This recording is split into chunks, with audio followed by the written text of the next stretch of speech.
అంటే మీ sorry movie కోసం మేము మీరు సారీ వేసుకోండి. సారీ వేసుకొచ్చారా? ఇది గురుగారికి చెప్పాలి, బాస్కి. చెప్పండి చెప్పండి ఆర్జీవి సార్. సో ఎప్పుడు మీకోసం అమ్మాయిలు వస్తూ ఉంటారు, ఈసారి ఈయన గారి కోసం కూడా నేను రావాల్సి వచ్చింది.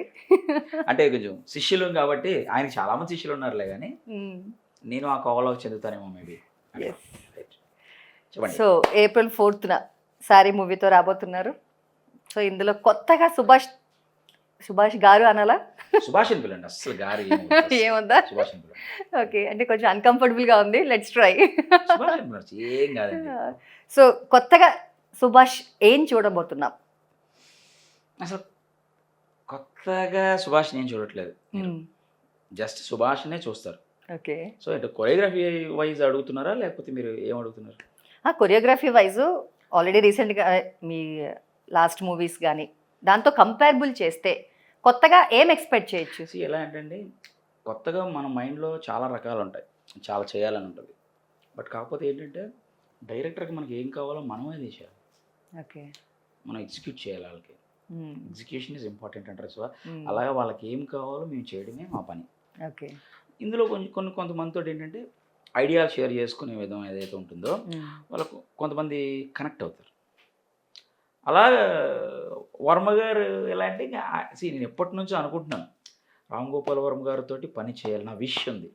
కరోనా ముందు కూడా ఒక ఇంటర్వ్యూలో ఎప్పుడు అంటే పెద్దగా ఇంటర్వ్యూలు ఇవ్వలేదు, నేను ఎప్పుడు ఇవ్వలేదు. అప్పుడు అనుకున్నాను.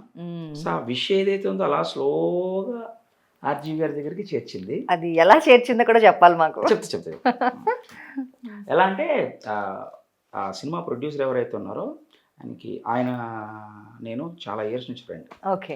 అంటే వెన్ ఐ వాజ్ బాగా యంగ్ ఉన్నప్పుడు ఇన్స్టిట్యూషన్ ఉండేది అప్పట్లో. సో అక్కడ నాకు ఈ వర్మ గారు, రవి వర్మ గారు పరిచయం. అయితే ఆయన నుంచి నేను ఆయన కలవడానికి వెళ్తే అప్పుడు నేను డెన్కి వెళ్ళాను. డెన్కి వెళ్ళిన తర్వాత అక్కడ బాస్ ఆర్జీవి సార్ ఉన్నాడు. సో ఆయనకి నేను కొరియోగ్రాఫర్ అని తెలిసి ఎవడో స్మార్ట్గా కూర్చొని మంచిగా ఎవడో చదువుకున్నవాడు లేకపోతే ఎవడో అనుకుంటారు ఆయన. అంటే ఈజ్ కొరియోగ్రాఫర్, చాలా స్ట్రగుల్ అయ్యి వచ్చాడు అని ఇట్లా చెప్తే అచ్చా ఓకే అన్నారు. అప్పటికప్పుడే ఇమీడియట్లీ నా వర్క్ ఏదో సెండ్ చేయమంటే ఆయన వెంటనే నెంబర్ ఇచ్చేసారు. నేను వర్క్ సెండ్ చేశాను. అదేంటి హుషారులో ఉండిపోరాదే పాటే పంపించా. ఓకే. ఈ లొకేషన్ ఎక్కడ చేసావు అని అన్నారు. కేరళ సార్ అన్న. సో వెంటనే తన పాట పంపించారు.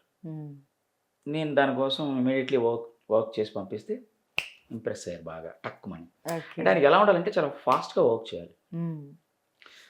ఆల్రెడీ ఇప్పుడు ఇది 2025 కదా, ఆయన ఏ 40లోనో 50లో ఉంటాడు అడ్వాన్స్. ఓకే. సో అందరిని అబ్జర్వ్ చేస్తుంటాడు. సో నాకు కూడా ఎక్కువ నేను అబ్జర్వ్ చేస్తాను ఫస్ట్, అలా ఈ పర్సన్ ఏంటి ఇలా అని చెప్పి. సో అలా కనెక్ట్ అయ్యాం. ఒక సాంగ్ అని నేను ఎంటర్ అయ్యా యాక్చువల్గా. సో ఆ సినిమాకి కమల్ గారు డైరెక్టర్, యాక్చువల్లీ కమల్ అని ఎడిటర్ ఆయన దగ్గర వర్క్ చేశారు. ఆయనని డైరెక్టర్ చేశారు ఈయన ఆర్జీవి గారు. సో ప్రొడ్యూసర్ వచ్చి రవివర్మ గారు. సో ఆర్జీవి గారు ఏంటంటే అన్నీ హ్యాండిల్ చేసి కథ అన్నీ కూడా ఆయన చెక్ చేస్తారు.